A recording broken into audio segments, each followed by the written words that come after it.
being on the show today. Oh, my pleasure. Thanks for having me. Is tackling a home improvement project by yourself really a good idea? Is it something that you can realistically do?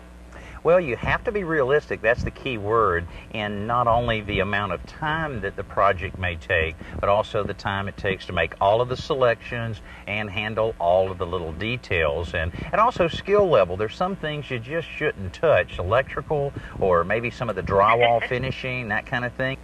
Well, that's wonderful. So rule number one, you want to be realistic about what it is you're doing so that you don't take on something that's, I guess, bigger than you can chew. Right. You mentioned about painting a room or floor covering. Is that the best way to kind of save money when you're taking on these projects, is to be creative in that sort of way?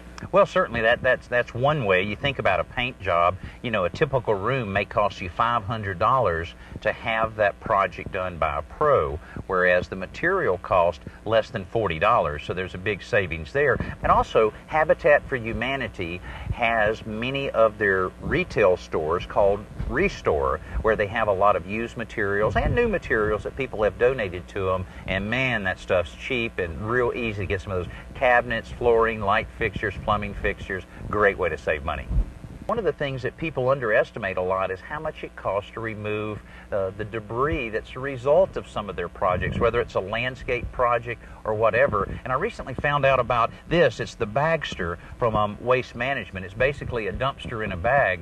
And what you're able to do is you're able to buy this at home improvement stores, home centers, and whatever. It's only $29.95, but you take it home and it expands out into this, and you can see these homeowners are busy doing what a lot of people would like to do, is clean out that garage so that who knows, maybe even get a car in there. Wouldn't that be something? It's a great way to handle a lot of the things that you may have around the home like this. If your home improvement job does require a contractor, how can someone go about being sure that they're getting the best price possible?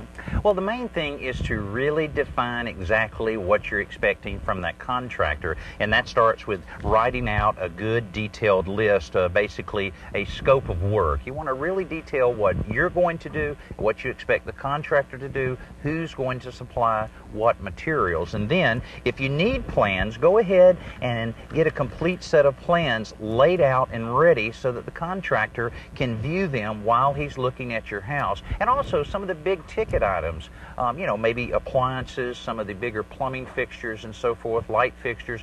Go ahead and purchase them, have them at your house when the contractor comes by. That way he can see, well, hey, this is going to be pretty easy. Plans are ready. I know what I'm going to have to do. Some materials are already here.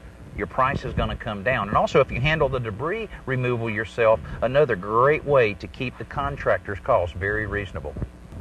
Sure. Well, Danny, I want to thank you so much for being on the show today. I feel that our viewers are just all the more educated about their home improvement jobs, and I wish you all the best. Thanks so much. Hey, thank you very much. Good to be here.